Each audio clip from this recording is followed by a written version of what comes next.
good morning, or should I say good afternoon or good evening, whatever time you're going to listen to this. The last 12 videos I post before this post, you need to check them out. It's very important. It's from Hidden Colors. All of the Hidden Colors, also even the 1804 DVD, you all need to see them.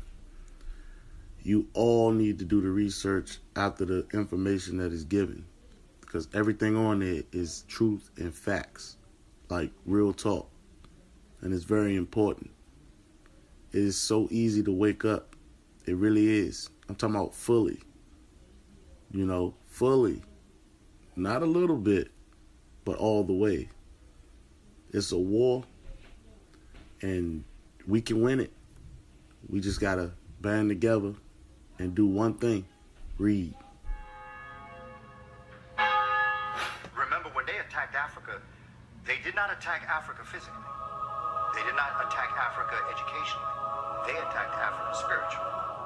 Jomo Kenyatta said when the European first came to Africa, the Africans had the land and the white man had the Bible. The white man told him to close his eyes, get on his knees and pray. Jomo said when the black man opened his eyes, the white man had the land and the black man had the Bible. We have bought into a story that we told them. They have twisted it. They got it twisted. We have now bought that story back.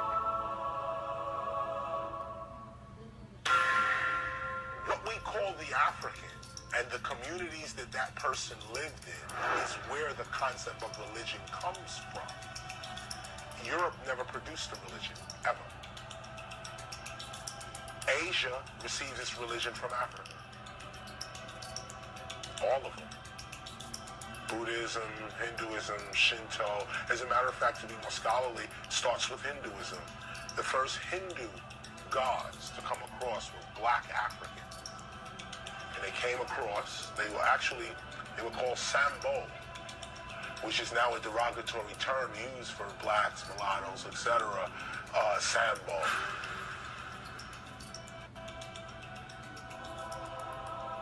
I said Judaism, Christianity, and Islam are merely fragments from the periphery of the African spiritual system. People said you can't even go there with that. I can go there with that. And I can take on any theologian that you got, bring them down. And I'll show you, give me your 12 tribes, give me your 12 disciples, give me your 99 pearls of faith of Islam, and I'll show you those are nothing but sets of qualities and attributes, and I can juxtapose them in a perpendicular line besides the Orishas of the Yoruba, besides the Loas of the Voodoo, besides the Netters of Egypt, and show you we're talking about the same system. Jesus is a name which did not come into existence, the English form, until the 1600s. I said Judaism, Christianity, and Islam are merely fragments from the periphery of the African spiritual system that you call voodoo. People said you can't even go there with that. I can go there with that. And I can take on any theologian that you got, bring them down.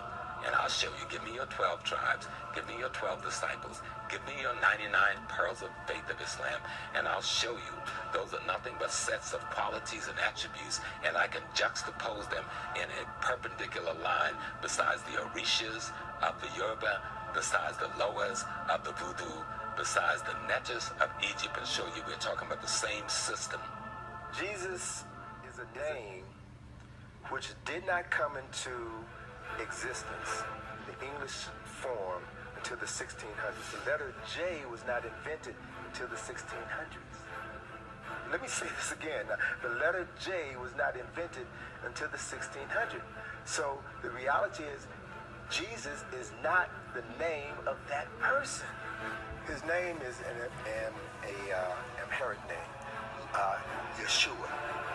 1482, Leonardo da Vinci was commissioned to paint a painting of Christ and the 12 disciples. This was 1482, 10 years before Columbus set sail, because that painting would be the greatest weapon used in colonialism, and still is right now, because many black people around the world still have that original Last Supper.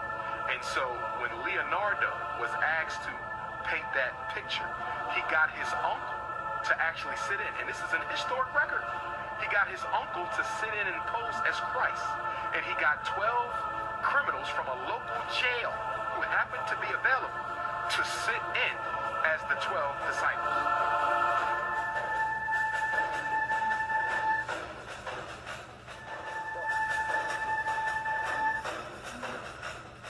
The only reason you call God by that name is because your former enslaver, your former oppressor, taught you that name. He never taught you the real name. He never gave you the keys to the power to free yourself spiritually, so that you are now spiritually or religiously still a slave. The African population in North America is the third largest black population in the world in any geopolitical state. Why don't we have a single word out of one of our language for God that we use? The Arabs use their word for God.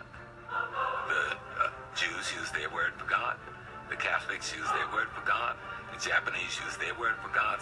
The African is the only population that don't have an African word for God. Yet, studies coming out of Geneva over the last 30 years prove that we are the most spiritual people in America, in the world, not just America. We worship with a greater propensity than any other people in the world, but we don't have a single word in our language for our divine. This is a title. It's not a name. Christ means the anointed one. And there were many people before the birth of Jesus who also bore that title, Christ. There were 16 people who were known as Christ. So Jesus was the last of saviors of mankind, saviors of a group of people who were known as Christ. When you talk about the image of Christ, it is important that we no longer ascribe to the European image of Christ. Why? Because the brain is a associating organism. It stores everything as pictures. And because it is associating, if you force feed an African child that Christ is white, because the brain associates, as that child begins to grow, the brain will associate white Christ with white people. And so if white Jesus is God, then white people must also be the gods of humanity. And so guess what? The power in the painting is transferred to the people who resemble that painting. And so it is difficult to pray to a white Jesus and not in some way feel inferior to white people. And that's why when I talk to Christian ministers, I often tell them, you have to change these pictures. They say it don't matter. Of course it matters. Why do you think the European went around the world and systematically altered the image of Christ in every major cathedral, every major church, every corner of the globe? Because it is difficult to oppress a people whose image of the God doesn't look like the oppressor. But when God and the oppressor look one in the same, then the people will come to believe that the oppression was ordained by God.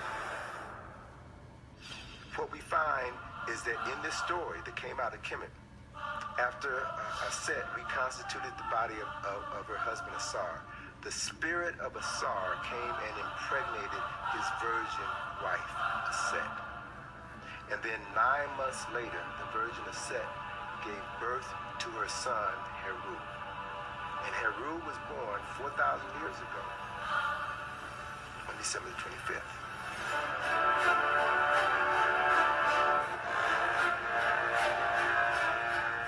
So in 325, it was decided that Jesus Christ would be a son of God. In 325, it was decided that Jesus Christ would be born in the manger in Bethlehem. Up until the Nicene Council, most people believe that Jesus Christ was born in a cave in Ethiopia, even in Ethiopia till today. Christmas was not celebrated in December 25th. For hundreds of years, it was celebrated in August. They moved it to December 25th because that's the Egyptian celebration of the birth of the son of the sun. Talking about Heru.